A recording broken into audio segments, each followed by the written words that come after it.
গান গেয়ে মানুষের মন জয় করতে পারলেও নিজের দুঃখ ঘোচাতে পারে নাই এই বাউল শিল্পী।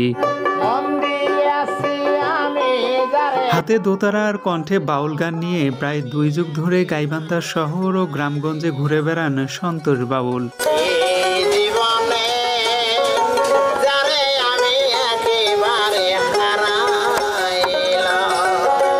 গানটা আসলে কথা থেকে সেটা বলবি বিস্তারিত।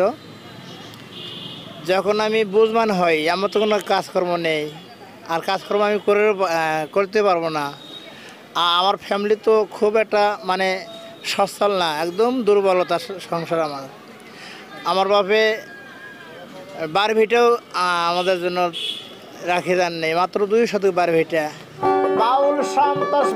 দৃষ্টিশক্তি নাই, তাই সরিহাতে জীবন জীবিকার তাগিদে তাকে মাইলের পর মাইল হাঁটতে হয়। কখনো বাজারে, কখনো চায়ের দোকানে, আবার কখনো ট্রেনের কামরাতেও তার দেখা মেলে। কিন্তু সাম্প্রতিক বাস্তবতায় তার দিন আর চলতে চাইছে না, তাই এই বাউলের মন ভালো নেই। গানে পেশা, আমার গান দিয়ে ইনকাম যেটুকু হয় এটা দিয়ে সংসার চলছে। অনেকটাই তার জীবনের স্বপ্নগুলো যেমন করে ছিঁড়ে গিয়ে দুঃস্বপ্নে পরিণত হয়, ঠিক তেমনই গান গাইতে গেলে বারবার ছিঁড়ে যায় তার দোতারার তার।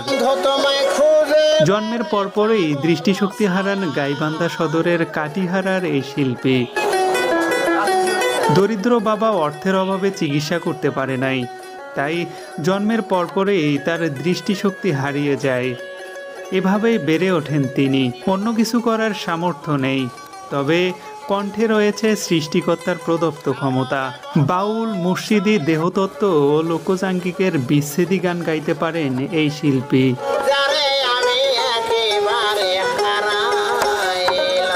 শিল্পী সন্তোষ কুমার বর্মনকে সবাই সন্তোষ বাউল নামে চেনেন।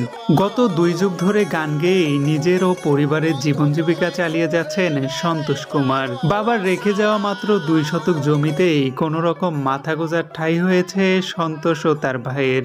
সেখানেই 4 ছেলে মেয়ে সহ 7 সদস্যের সংসারের ভার বইতে হয় তাকে। চোখে দেখতে না পাওয়া এই গানকেই পেশা, নেশায় পরিণত করেন সন্তোষ বাউল। দূর থেকেও তার গানের গলা শুনতে পেয়ে ছুটে আসেন এলাকার মানুষজন। সন্তোষের অভিমান, তার গান ইউটিউবারদের মাধ্যমে শ্রোতানন্দিত হলেও তাকে সহযোগিতা করেন না সংশ্লিষ্টরা।